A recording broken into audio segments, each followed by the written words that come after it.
All right, welcome. We're going to be taking a look at some of the problems from the homework. So let's take a look at number 2. First of all, where is sine of inverse of sine of x equal to x?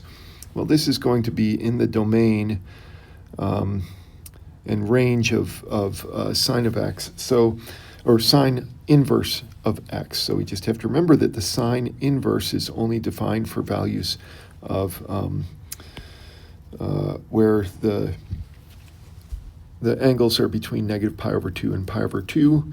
So the only outputs that we're going to get from the inverse sine are those angles. And so it stands to reason that if you put an angle in here that is bigger or less than that range, it won't come back to you. For example, sine inverse of the sine of pi is actually 0 because the sine of pi is 0, and then the sine inverse of 0 is 0.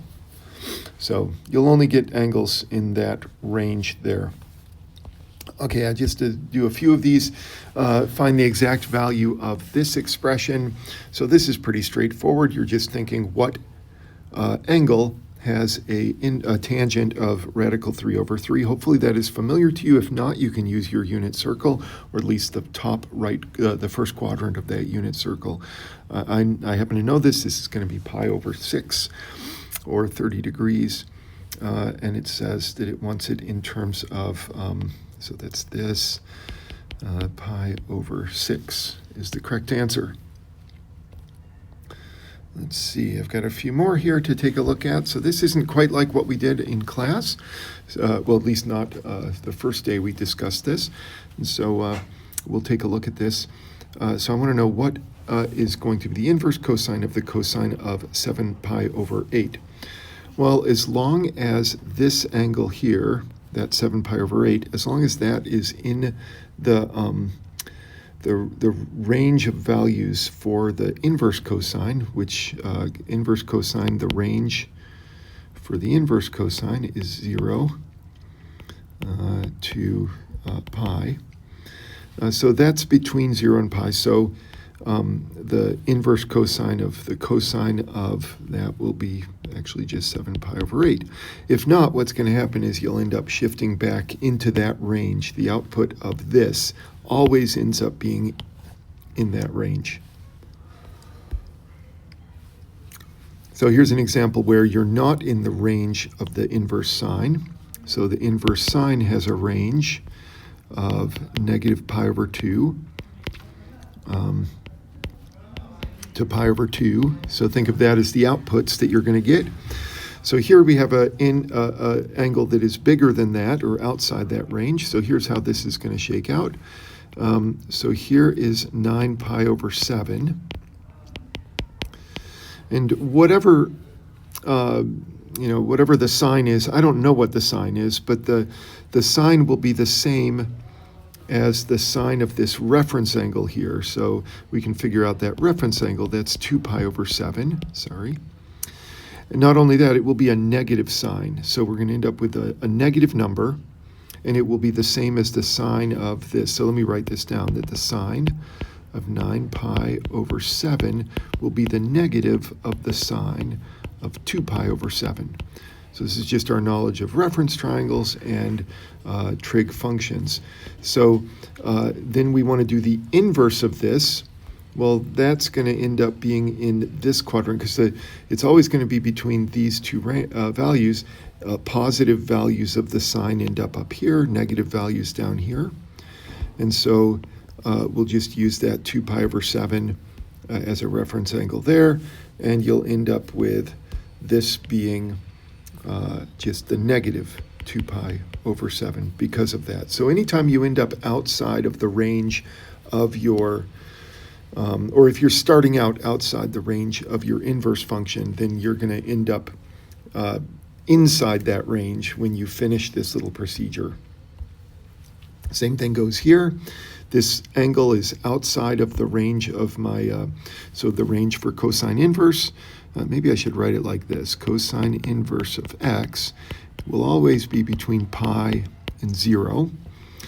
And so here we have the negative 9 pi over 5. So I need to know where that, what quadrant that is in. So let's see, negative 9 pi over 5. This will be 5 pi over 5. 9 pi over 5 will be about there. It's actually a quadrant 1 angle. So there's negative 9 pi over 5. So the reference angle here is just pi over 5, because that's what you need to add to 9 pi over 5 to get to 2 pi. And so that reference angle is in this range. And so that's what this will end up being, pi over 5.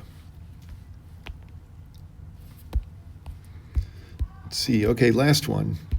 So this one is completely different from anything we've done either the first day that we did inverse functions or even the second day. But not to worry, this is pretty straightforward. So it says find the inverse function of f. So right there you're probably saying, oh, I give up. No, don't give up. Here's how you find inverse functions. So we say y is equal to f of x. That's the original function. If I want the inverse function, I'm going to do this. And then I'll solve for y. So let's go ahead and do this. I need to make some room for myself. How can I do this?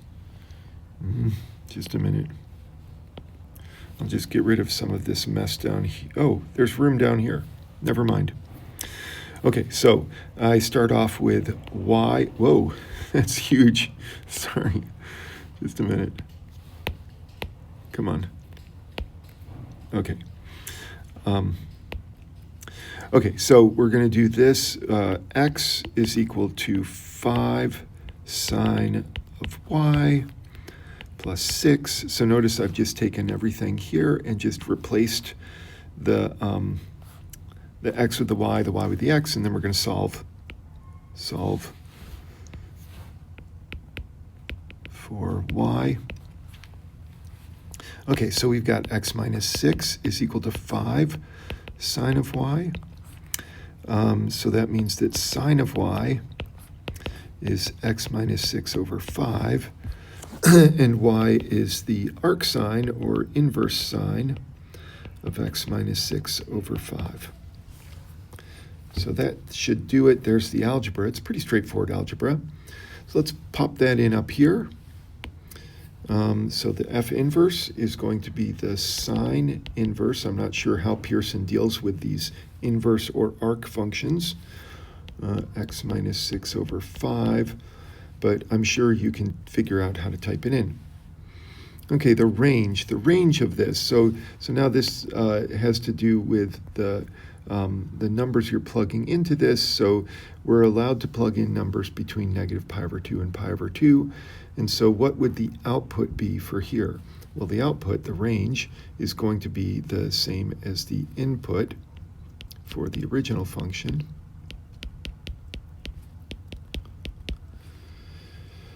Okay, so the domain of this is the same as the range. Well, actually, we could figure out the domain based on that. Let's see, domain. We want x minus 6 over 5 to be between 1 and negative 1. Think inclusive. So we can just go ahead and multiply, do some algebra here. So I've multiplied everything by 5. That gets rid of that fraction there.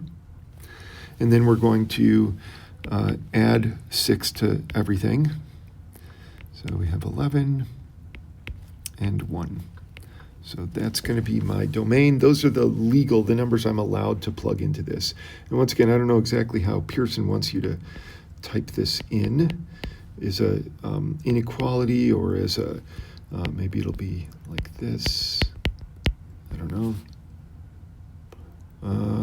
Oh, whoops. I'm sorry, I just realized I blew it. I misread. I was so excited about this. Okay, so let's get rid of it. Let's do this. There. Yeah, the range of f inverse. The range of f, that's the values that are coming out of f.